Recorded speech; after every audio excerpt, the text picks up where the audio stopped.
ಕೃಷಿ ಯಾರು ಕೃಷಿ ಮಾಡ್ತಾ ಇಲ್ಲ, ಯಾರು ಕೃಷಿ ಮಾಡ್ತಾ ಇಲ್ಲ. ಅಲ್ಲಿರೋ ರೈತರು ಯಾರು ಇಲ್ಲ, ಒಬ್ರು ಇಬ್ಬರು. ಇದೆ ಆ ಬರಡು ಭೂಮಿ, ಅವ್ರು ಹೇಳ್ತಾ ಇರೋಂಥ ಬರಡು ಭೂಮಿ ಇದೇ ಭೂಮಿ. ನನ್ನ ಕಣ್ಣಿಗೆ ಗಿಡ ಮರ ಎಲ್ಲಾ ರೀತಿಲೂ ಫಲವತ್ತಾದ ಭೂಮಿ ತರ ಕಾಣಿಸ್ತಾ ಇದೆ.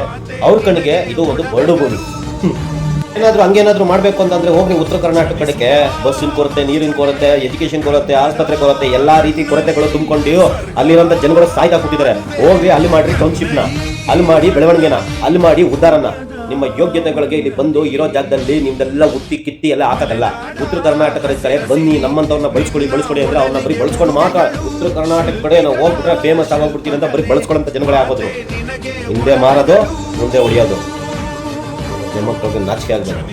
ಬಾ, ಎಂತ ಸರ್ಕಾರನ ತಂದು ನಾವು ಆಡಳಿತ ಕೂರಿಸ್ಬಿಟ್ಟಿದೀವಿ. ಸೂಪರ್ ಬೇಷ್. ಆದ್ರೆ ಒಂದೊಂದು ಸತ್ಯ, ರೈತರಿಗೆ ಬೇಡದಾರೆ ಅಂತ ಟೌನ್ಶಿಪ್ ಇವ್ರುಗಳಿಗೆ ಯಾಕೆ ಬೇಕು?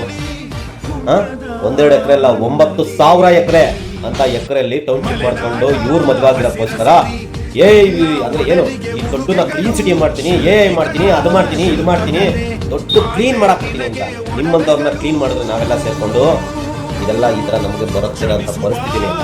ಇವತ್ತು ರೈತರಿಗೆ ಬೇಡದಿರೋದು ನಿಮಗೆ ಬೇಕಾಗಿದೆ. ಅಲ್ಲಿರೋರು ಯಾರು ಬಂದು ನಮಗೆ ಟೌನ್ಶಿಪ್ ಮಾಡ್ಕೊಡಿ, ಇನ್ನೊಂದು ಮಾಡ್ಕೊಡಿ, ಮತ್ತೊಂದು ಮಾಡ್ಕೊಡಿ, ನಮ್ಗೇನು ಇಲ್ಲಿ ಬೆಳೆ ಬಿಡ್ತಾ ಇಲ್ಲ ಅಂತ ಏನಾದ್ರು ಬಂದಿದ್ರ? ಎಂತ ಸರ್ಕಾರನ ಇವೆಲ್ಲ ಒಳ್ಳೇದಕ್ಕೆ ಆಗ್ತಾ ಇರೋದು. ಆದ್ರೆ ಒಂದು ಮಾತಂತೂ ಸತ್ಯ, ಕಾಲಾಯ ತಸ್ಮಯ ನಮಃ ಅಂತ ದೊಡ್ಡವರು ಹೇಳಿದ್ದಾರೆ. ಕೆಲವೊಂದು ಕಾಲ, ಕೆಲವೊಂದು ಸಮಯ, ಕೆಲವೊಂದು ಜಾಗ ಕೊಡೋ ಏಟ್ಗಳು ಯಾವ ತರ ಇರುತ್ತೆ ಅಂದ್ರೆ ಜೀವಮಾನದಲ್ಲಿ ಮೇಲ್ಗಡೆನೂ ಕೂಡ ಹೇಳಕ್ಕಾಗಲ್ಲ. ಹಿಂಗೇನು ಅನ್ಸುತ್ತೆ ಕಮೆಂಟ್ ಮಾಡಿ. ಏನು ಹೇಳಕ್ಕಾಗಲ್ಲ. ಒಳ್ಳೆದಾಗ್ಲಿ.